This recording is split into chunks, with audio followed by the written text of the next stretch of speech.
Keep your radio dial right here. You're locked into the hottest news station on the planet. Hot 702.5 in FM sound. Blazing today's hip-hop, R&B, and pop music. Keeping your radio on fire. Bringing you the hottest, realest, riskiest talk shows live 24/7 on hot7025fm.com.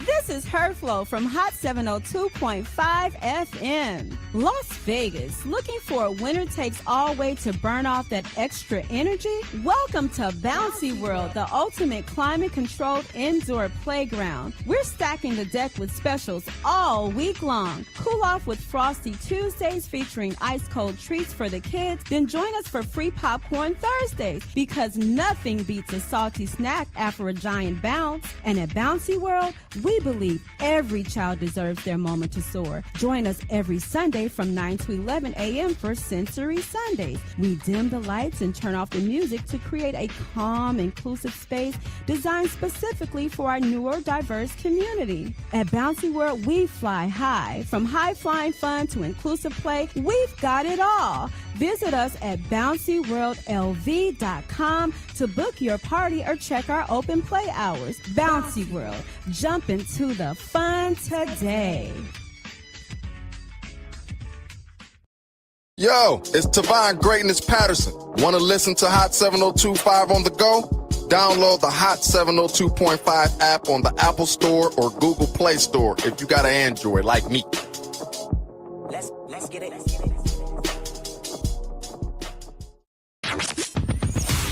Hi. Hey. What's up? All your favorite artists. Check it out. Say my name. DJ Khaled. This is Mila J. Bruno Mars. On hot7025fm.com. Tune in now on hot7025fm.com. Yeah. Jones, hey. Greg Deville was at it, man. Hey. If you want the real, holla at Greg Deville. He'll tell you how to do it. Now get to it. If you want the real, listen to Greg Deville. He'll tell you how to do it. Now get to it. I'm talking real estate, building wealth, making money for your family and yourself. Now tune in. We here to help. Now tune in. We here to help. You wanna be a broker, you wanna be broke. You wanna be the joker, you wanna be the joker. You gotta bring more to the table than your hope, dreams and wishing. I can feed you fish or I can take you out fishing. I can show you the vision, addition and division, mathematic equation. Make the money flip like an acrobatic, amazing. Greg Deville help you build the foundation. I'm saying, if you want the real, holla at Greg Deville. He'll tell you how to do it. Now get to it. If you want the real, listen to Greg Deville. He'll tell you how to do it. Now get to it. I'm talking real estate, building wealth, making money for your family and yourself. Now tune in. We here to help. Now tune in. We here to help.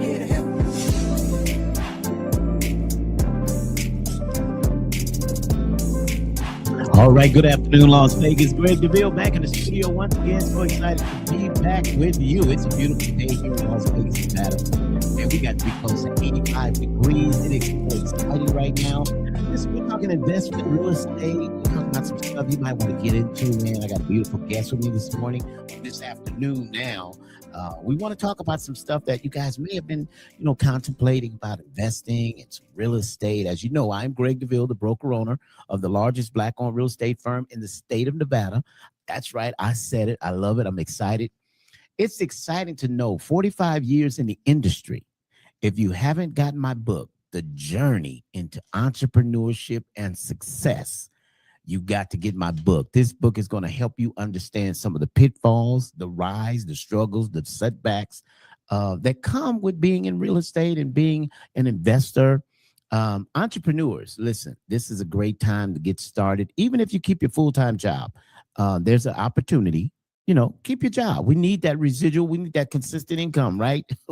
We don't want to just jump off into entrepreneurship because it may take a little while to get there. So I've had the pleasure of meeting some time ago a wonderful young lady. She's in investments. She's into flip properties and all types of investment portfolios. And so her name hit my mind this week. I thought I would reach out, see if she was shy to come on radio, and let's talk a little bit about it. So for some of you that may not know her, her name is Asia Denise, and we want to welcome you to the show this morning. Asia, how are you? Good. good. Thank you for having me. I'm I feel excited. fantastic. Wonderful, wonderful. We were talking a little bit about some of the investments that are available that are out there, with residual income type stuff. Yeah. I wanted you to share a little bit. I've been seeing you on Facebook and you've been posting and you've been doing. I'm like, I'd love to have you on the show. So welcome to my show. Thank you. Thank you for having me on your show. Yes. And I'm a fellow investor. Yeah. Never been a real estate agent or a broker, but Okay. as an investor, I can speak from my experience. Yeah. And just all the advice I can give to everyone is do it. Do it. Do it There you scared. go. Do it scared. Do it scared. That's good. I think Yeah. I got that in my book too. Did you read my book? No, but Okay, I good. plan to read your book. I mean, I just heard your song. I'm Yeah. excited to, dive in. I've got a song to the book. Okay. Yeah, we're doing it over here at Deville Realty. We're excited about it. Now, when we talk about investments, you and I earlier, we spoke about the 401k and opportunities that you can use for those who have a 401k on their job. Speak a little bit about that to the audience. Yeah, so a 401k is usually an opportunity that your job provides where you can, invest with your job. Sometimes they match you, sometimes they don't. But it's a way for you to save money for retirement. Yeah. Most of the time that when you do it within your company, they're in control of how you invest it. There are products called self-directed 401ks or self-directed IRAs that you can actually invest the money how you want to.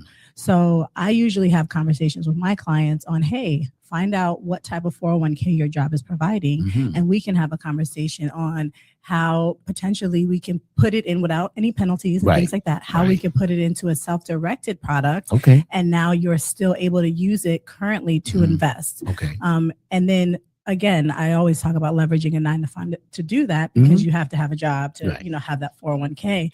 But for some individuals that work for the government, it's called a TSP, which is a thrift savings plan. Okay. And that is another product that you could also self-direct if you ask the right questions and you know how to go through that process. So I consult with people on strategies around how to get into real estate investing. And there are so many ways to get into it. People just don't really understand. And they just look at it because I've flipped homes. They're like, oh, flipping homes is like, that's not the only way. I just like to be very transparent around, hey, there are so many ways to get into real estate investing. You can start where you are, but I don't try to oversell the, get rich quick idea. I try to sell the wealth building idea, which is, wealth likes time. So do something even aside from your job where you can slowly get into real estate. Let's have a conversation on, what your risk profile is and how you could do that according to, what your goals are. You mentioned something very powerful, and that's without penalty. What we're finding is many people are borrowing from their 401 up to a 10% penalty, and they're okay with that to buy a car. They're okay with that. But when you're talking about real estate, there's no penalty because you're really just reinvesting the money, right, that you have vested here. You just reinvest it in real estate. I know through the real estate program, like first-time buyers or even seasonal buyers, right, they can use the 401 and take the opportunity to use it toward a down payment. But now we're talking investment on this show. So let's talk about how we could use the 401 and get into residual income properties, right? Like triplex, fourplex, things that create an income, right? Because you talk about, I know you mentioned CLC lending. Yeah. And we want to talk about the lending part. But as we're speaking on the 401k, taking the opportunity to use what they have and use that for now. I don't know how you feel about somebody investing in just one house. I'm more so, and tell me if you kind of feel that triplex, fourplexes seem to give me more residual income versus a house. What do you think about that? What do you have to say on that note? Well, for folks who really don't understand residual income, you're looking for the cash flow, right? So you're looking to, have some income coming in, right? Because there's several ways that you can get into residual income. So you're looking for cash flowing properties. And usually as an investor, we find out, hey, well, what's the cap rate? And then we know this is how it cash flows. A lot of times what we don't know is that cap rate doesn't necessarily mean income if your expenses and you're not qualifying the property properly. So what I always tell investors is, just the biggest barrier to investing is what that down payment is going to look like. So yes, using a 401k product is how you could tap into, hey, this is how I get the 20% down or the 10% down. Like some of the products that I have are, it's 10% down and we do 90% financing, right? And then we'll do 100% financing of the rehab. Now that's a fix and flip product. Right. But right. for a cash flowing property, you're still looking at a DSCR loan, which may, still going to go 20, 30 years. Yeah. And depending on the terms, you might have a 5-year, 3-year, 2-year, prepayment penalty on it. But you have to just underwrite the deal and qualify the deal. And I think the scariest part for people is, the first part is, hey, where do I get the money for that down payment? The second part is, how do I qualify and underwrite that deal? I'm a huge fan of borrowing other people's experience or getting yourself into some level of mentorship and coaching. I didn't get to where I'm at by myself. I had amazing mentorships around me and amazing coaches around me. I also ask questions. Right. So instead of me trying my first deal, I didn't do alone. I looked for a partner that I could do a joint venture with. Right. And we went into it together, and they had the experience and I was the novice, but I also had to be willing to do more of the work for less money. I had to put myself out there and be of service to somebody who, wasn't paying me and I wasn't adding any value to him, but he was like, hey, I'll do this for you. Right. And sometimes you have to be willing to put yourself out there and say, hey, I will do this part and you do that part. And this is how you get in the game, and be okay with hearing no. Cause I did ask a couple people before, before him, and they said no. And it was okay because they just didn't have the capacity to feel, and they didn't want to let me down. Like they were running their own businesses. They had families. They're like, hey, I don't have the capacity for this, but if you ever have a question, call me.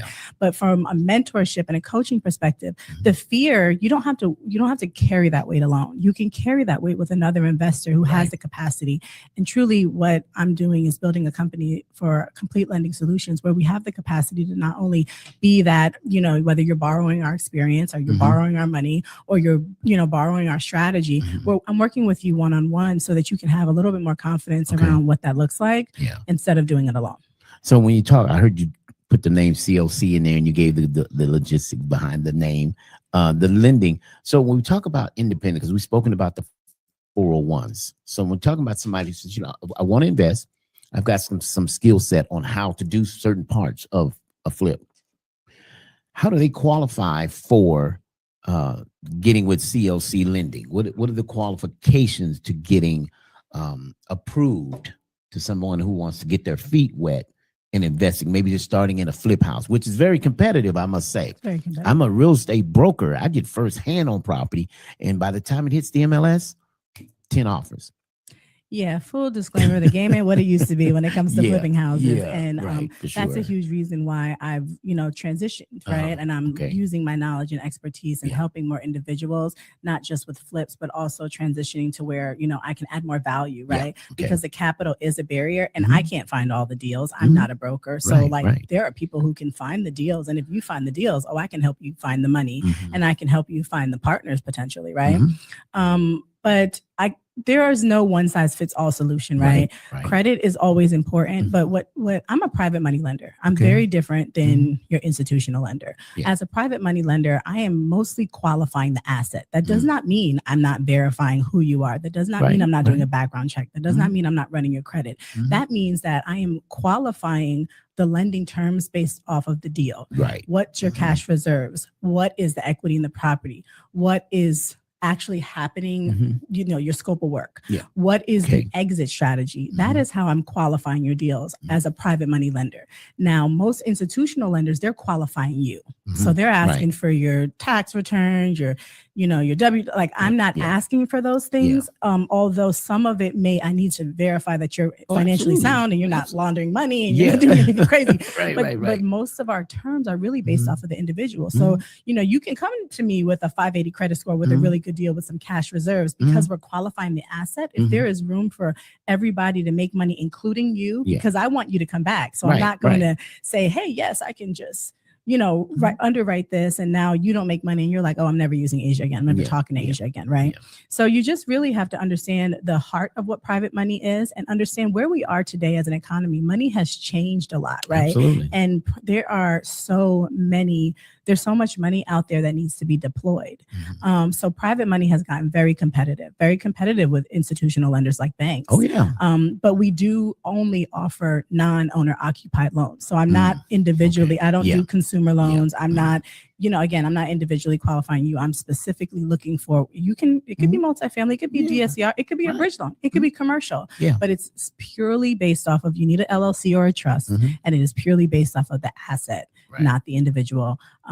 even though the individual matters, right? And if we want to talk deal terms, somebody that's coming to me with a 720, 740 credit score with experience is going to get much better terms than someone coming to me with a 620 credit score with only 2 or 3 deals under their belt. Yeah. So we just have to just be realistic. And I usually just try to be very transparent. It's never to hurt anyone's feelings. Right. But I also say, hey, let's just find out where you are.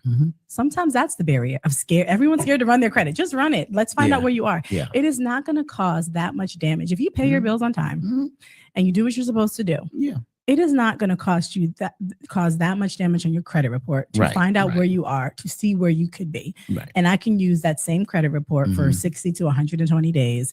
You know what I'm saying? If while you're trying to search for a deal. Right. But let's find out what your purchasing power really looks like.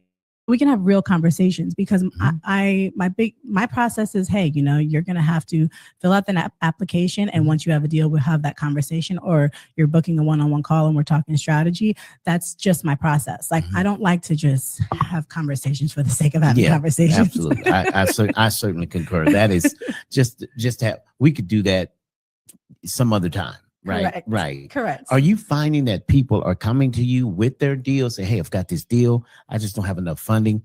And second part of that question would be, are you asking that they have experience in flipping property? So they found this house, their ugly house next door, right? He says, man, I'd love to flip it and sell it to my mother. Right. But they've never had experience in it. So how are you finding to be able to fund that? And they had no experience. They're just like, HGTV knowledge, right? How are you working with those type of scenarios? So I'm usually working with them in a mentorship capacity to where now you're booking a strategy call and you're paying for me to mentor you through the space. Yeah. And then that I take the time to help them find the deal and go over the scope of work and really put together their file and their package for them. Yeah. And that's for those individuals. But I also find that a lot of people are coming to me with their fears. They're coming to me with their stories. They're coming to me with their problems. And I consider myself a problem solver. And I also believe in God. So I also hit people with, it is truly, there is not like this one thing that happened to you does not mean it's going to always happen to you, right? Yeah. One bad partner, one bad deal, one haircut, that is not your future. Right. And as somebody who has gone through the storm of bad partnerships, of trials and tribulations around investors, investor relations, raising money, I truly understand the heart of where people are coming from. So I can speak into that. And you could borrow my experience or you could just borrow my faith, because sometimes it takes a little bit of faith for you to understand, hey, you could do this. And my biggest recommendation is starting in your backyard. Like I got into Las Vegas in 2008, where I was buying properties in 2008, right? But then when I got divorced, I got into flipping in 2019. I had no flip experience, although I was a homeowner, right? And then again, as a homeowner, I also was doing things wrong. I was just purchasing homes in my personal name. I didn't understand, the LLC and the liability standpoint. Right. So now I'm way more savvy than I was in 2008, right? So it's just a gradual progression. But even if your first goal is to own your own home, because I do not say, home ownership could look differently for everybody. There is house hacking. Maybe your first opportunity is using your VA loan. Maybe your first opportunity is a FHA loan. And now you allow this equity to build and you take a HELOC out and you use that HELOC for your next investment property, right? Everyone's strategy is different. You really have to understand who you are as an investor and what is your risk tolerance profile, right? That's right. Because I had a lot more risk before I had kids. Oh, I was risky. And I lost a lot of money being risky, but I don't regret it because I learned so much, right? Now I have children. I'm also investing in life insurance policies and college funds and vacations and the things my kids come up with. But again, the risk profile is different. I'm not going to go after deals where I'm like, oh man, I don't know what's behind these walls. Like I'm not buying anything with fire, but that doesn't mean I can't, lend money to that. I need to something that has like fire, flood, or blood in the past with the home that's like on the property. I'm going to look for an investor that has experience. I'm not going to personally want to underwrite that with my own money. Now I have friends in the industry who I could refer you to, but again, they're also going to want experience because they're going to want to know that you know how to remediate those situations. Exactly. Now a lipstick flip with no experience, it's like, okay, all you got to do is some cosmetic rehabs. You're not really replacing anything or making any additions. You're just like carpet, flooring, upgrades in the bathroom. Textures on the walls. Hide the nail holes and the damaged wall areas. Put some cute lights up so it doesn't look so dated. no experience, you can get approved with that if you have, the reserves available and you're able to put the down payment down. So it really just depends, but I encourage people to just really go after it, right? Go after it. We spoke a little bit earlier on those who are looking to pay off their mortgage. And I'm somewhat of against the paying the mortgage off, only because there's so much money in equity that we're allowing to sit there. Oh, but I don't have a mortgage payment. But is that equity making money? Right? I'm all about seeing equity make money. If you've got $500,000, I know people, they tell me I'm almost done paying my mortgage. I'm like, so why don't you invest it and let the investment pay off the rest of the mortgage? Right. Since now you have the information. Yeah. I think one of the bigger issues we're finding is we're not getting enough information. Correct. That's the reason I want to bring you on today. Let's talk from a different perspective, different angle, from a different lens through someone else, right? Because I've had other investors. I know plenty of investors, right?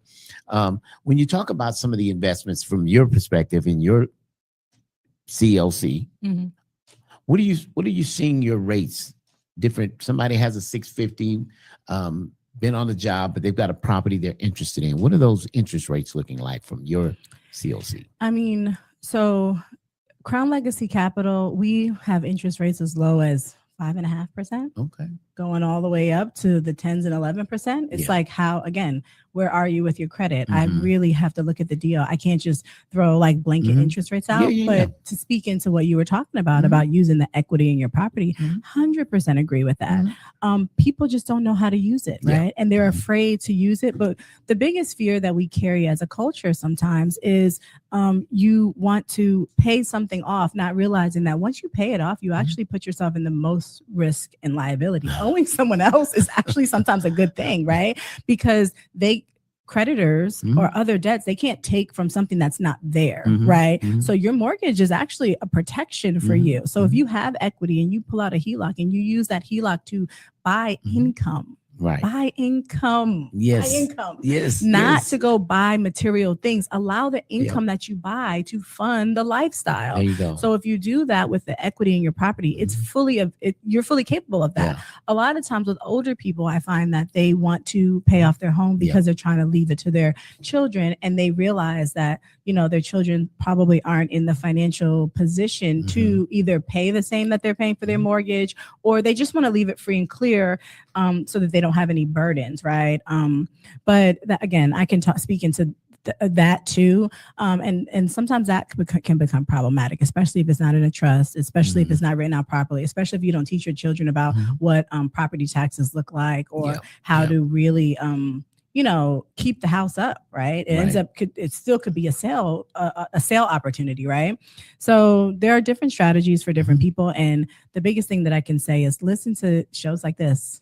Do some research. Do a quick YouTube search. CLC Lending is a new company. I just started CLC Lending. I've been investing under several different LLCs for years, but I'm going into the private money lending space for a reason, because I want us to feel confident and comfortable getting into the space. And sometimes when you look across the table at someone that looks at you, you're more comfortable saying, hey, all right, girl, my credit score is not okay. And we can start somewhere. And that is why I went into the private money lending space, because I'm like, hey, how could I be of service and impactful? And the biggest barrier, besides people sharing their fears, is people saying they don't have the money. And then I look and I'm like, you actually do have the money. You don't even know that you have the money. And this is how we get to the money, right? So the consulting and private money lending space has provided me that. And it's I'm not officially launched until next month, so I'm glad that we're talking about it in advance. So let me come back. So okay. When you get that startup, we say we're official, we're ready to go. But you have resources. Oh, I definitely have resources. I have resources. I have referral partners. I've been lending my money for years. So in terms of I have experience doing it. It's just I hadn't the company itself, the website, all the things that I'm going to have in place. That's coming out next month. But you can always, I'm available online. You can always contact me directly, and I want to work with us. There is a huge transfer of wealth happening. We could position ourselves so well. We have focused so much on high income earning position jobs and helping other people create wealth. And that has been the stability. Well, you can't hand that down to your children. Exactly. I can work and make $250,000 a year working for someone else. I cannot hand my son a job. Yeah. What I can hand him is assets. What I can hand There him you is go. life insurance policies. What I can hand him is, just things that is a foundational. Yeah. But more importantly than the things that I leave him behind, I can give him the tools and the resources go. and the knowledge. Like my son is 7 and he comes looking, Yeah. we on the weekends, if we see an open house, we're walking in it. Yeah. Right. So he's understanding, what are we looking for? Uh-huh. I ask him questions like, what do you see here? What could we do differently? Of Uh-huh. course, he's a kid. So Yeah, he's yeah, just thinking about how big things are. Oh my gosh, how much fun. But as he gets older, I Right. want his eye. He sees me talking to the real estate agent, Yeah, and I want his yeah. eye looking at those corners, looking for water damage, Mhm. looking for areas of opportunity, look for Right. improvements that we can make that could add value. Mhm. Appliances is not going to add the value, Yeah, right? right, Can we right. add a bathroom? Can we Yeah. take a 2-2 and make it a 3-2? Mhm. Can we take a 3-1 and make it a 3-2? Yeah. That's go. going to add the value. Yeah. Is there space on this lot to put even a tiny house? They have these Mhm. little tiny houses, so now you Yeah. have an additional dwelling unit on your property. Right. That Right. could be a house hack if you're a homeowner, right? And now there's There you so go. many apps like Pad Split. Mhm. Drop a tiny house if you have a big lot, rent it out on Pad Split. There's your additional income. Yeah. You all of a sudden become an investor. Ooh, you know what I'm saying?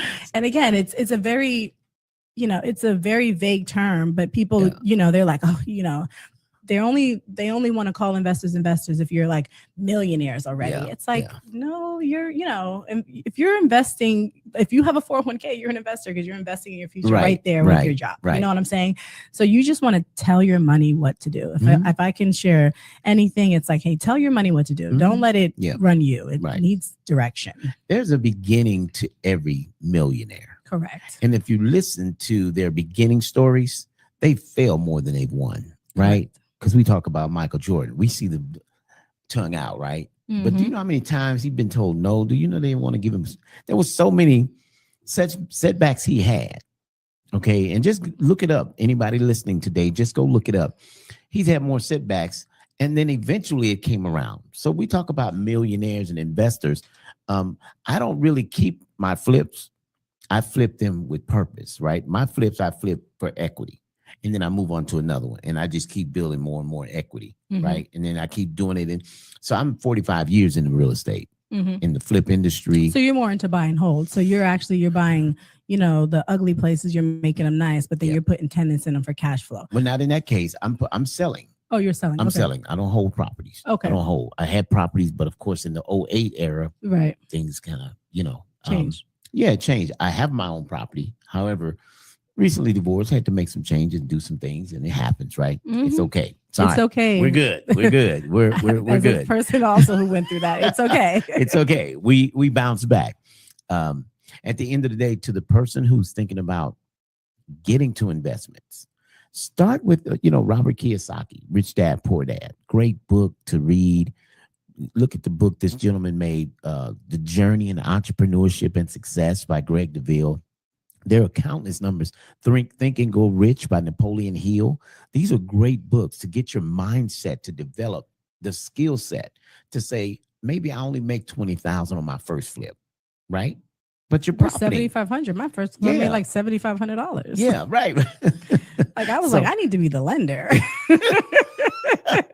or either do something. Sometimes people put too much into their flips. So that's the lesson I try to teach first time flippers. Right. We go into this HGTV and we think, oh, I'm going to change everything. Everything can't be changed right now. Right. Now I'm a master at opening up walls.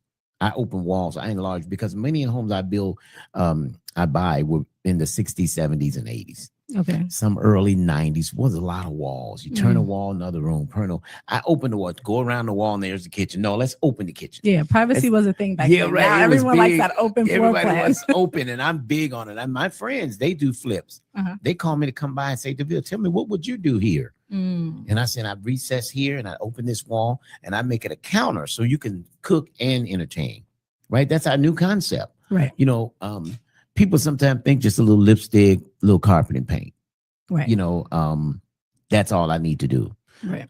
You mentioned something earlier, changing fixtures. Very important. Changing the vanity. Tear those old vanities out. Tear the tubs out. Put the new modern tub. Tear those one kit tubs out of there. A lot of the homes in the 90s were built with this one piece. Remember? It's a tub shower kit.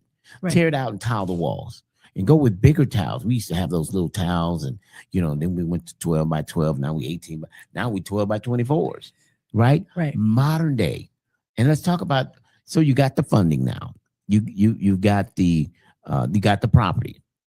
All right. Now your down payment was very important because we understand that's assuring the lender, right, that you can handle this.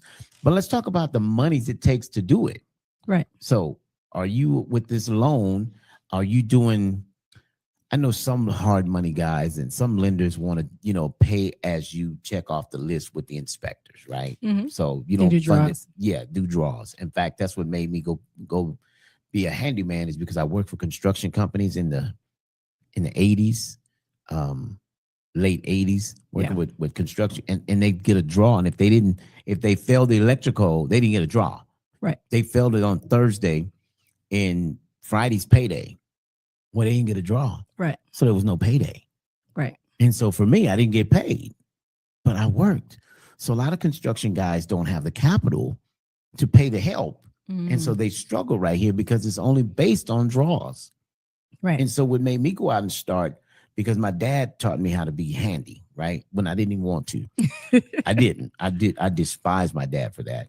He'd make me fix things when I was 8, 9, 10. But you love him now for it, don't you? Oh, I wrote a whole book about the man. I wrote a book how he made me, when my friends would knock at the door and say, "Can Gregory come out and play?" And he said, "No, he's working." And I thought that was so mean. I could be playing and he'd rather me looking at him pour concrete and lay bricks and trim trees.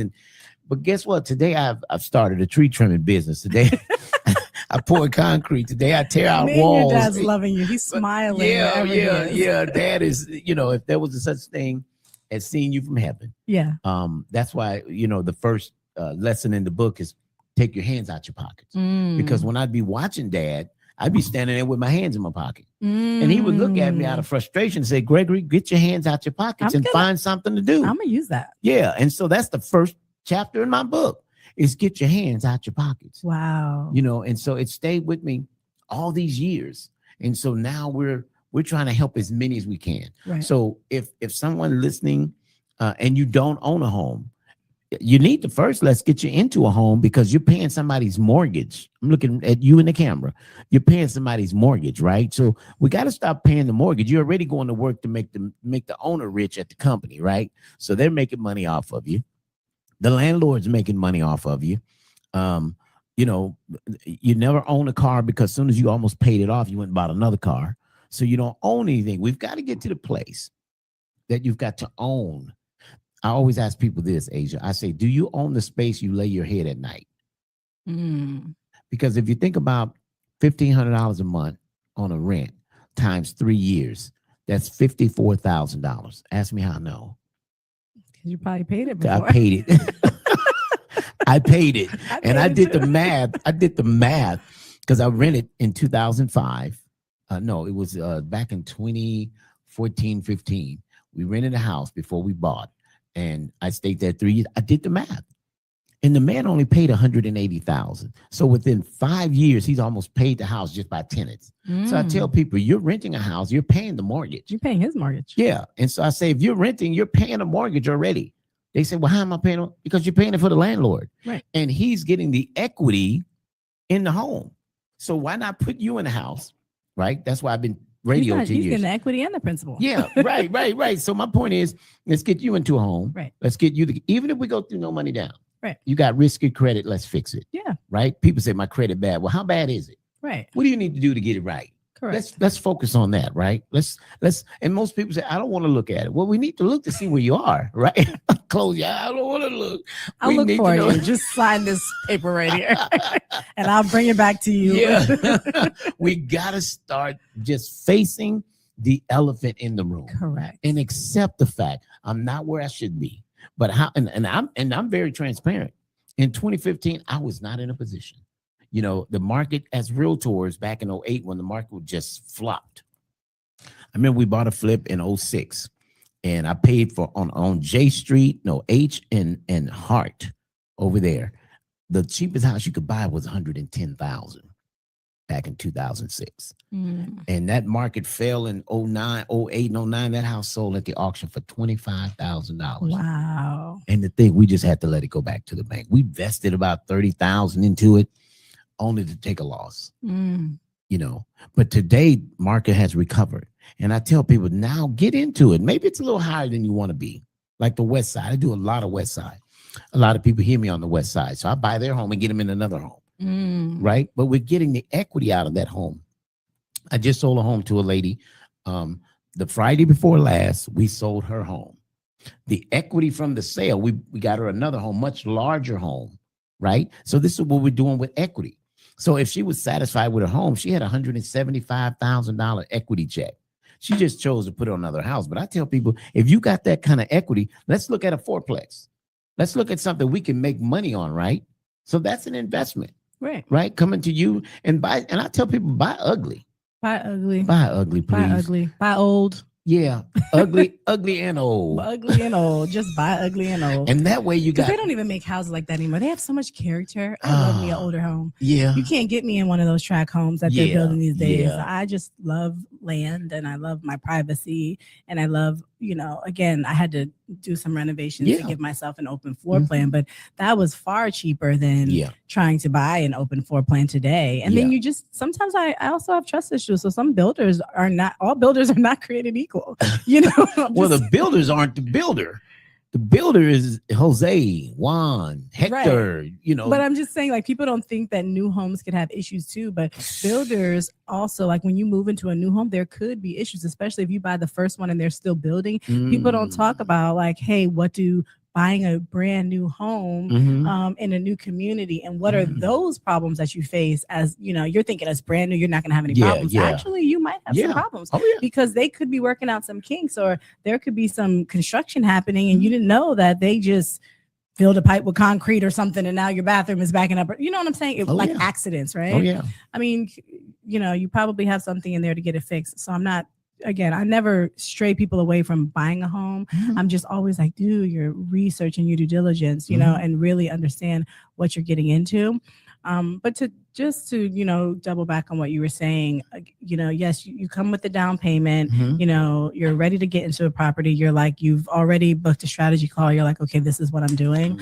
I would also have your team ready. Yeah. So know who's going to be your contractor. If you're building from the ground up, know who's going to be your your builder. Like, because a contractor and a builder is two different things. A GC and a builder, yes, sometimes they could be one and the same, but they're not always one and the same, right?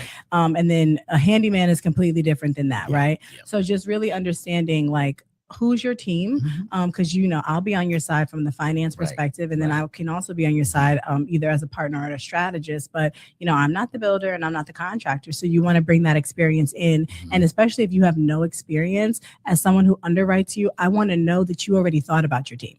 I already know. I want to know that you already have your real estate agent ready to go, and you've already said, hey, she knows, like, before, maybe when the house is like 75-80% done, she's already working on a coming soon listing, and she's not waiting for everything to be finished. I want to know that you're gonna you have plans on putting a home inspection in before perhaps you actually wait for the first person to put an offer in to put a home. Like, know if he actually did a good job and have that contingency in place, because if you don't have any experience, paying for a $350 home inspection again before you actually list it could be beneficial to you. So that way you're not waiting for someone else to, you get excited, someone put an offer, and now they're like, your contractor actually didn't finish all these things, you know what I'm saying, or didn't do all these things.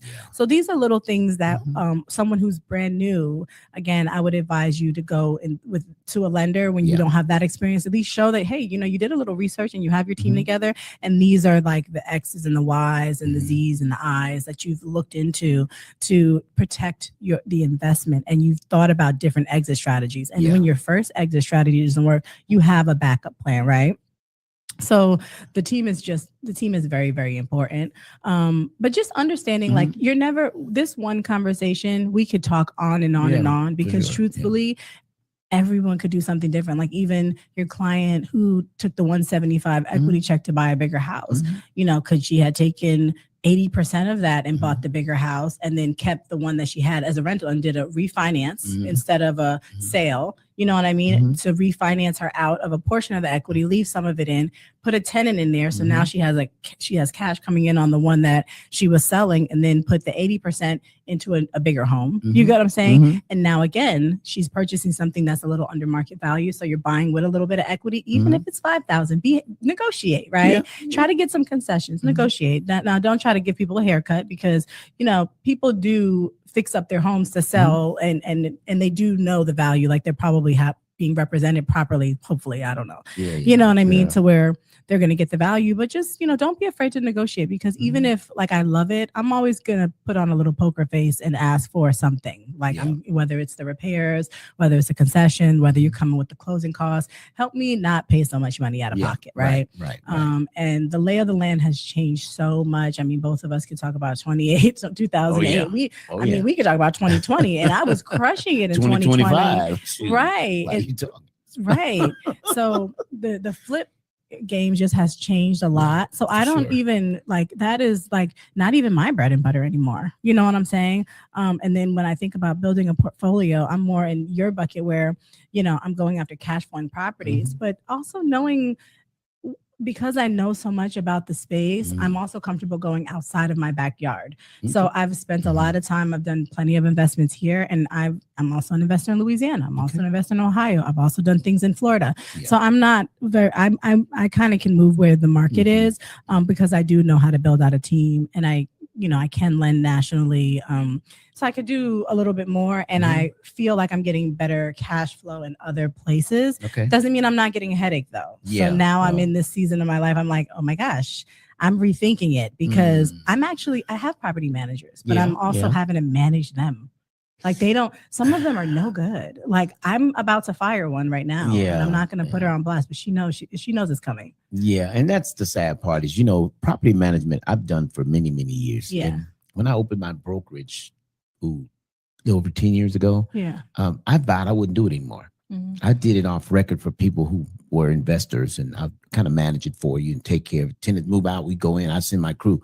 My question to you is, so while you have the lending going, do you have contract referrals or contractor referrals that you're also, because you've proven those contractors, right? You've proven their work. You've proven sometimes things at the end could use a handyman, just something small, little things that need to be tightened up, Do you also lend the referrals? Someone comes to you, wants to do a flip, say, hey, I have great credit. I want to get my feet in the wet in the business, in the market. So you working that as well? You're kind of doing referrals? Well, I have a lot of referrals, but specifically, I know a lot of contractors here.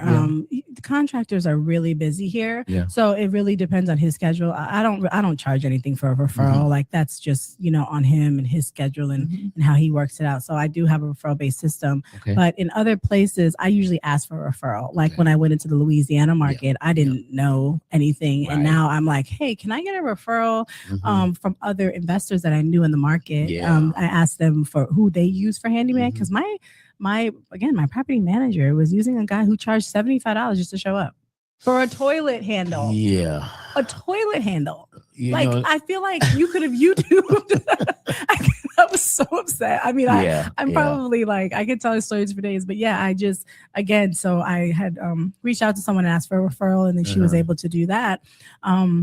But that's asking will get you far. And social media, the power of social media, just put a post up, put it on social media. If I see it and we're connected and I have a referral or a good resource for you, I'm for sure going to give it, especially in today's day and age where, vetting people out is a skill. You need discernment. Right. You need a track record. Sure. I have a whole resource guide on how to vet a contractor.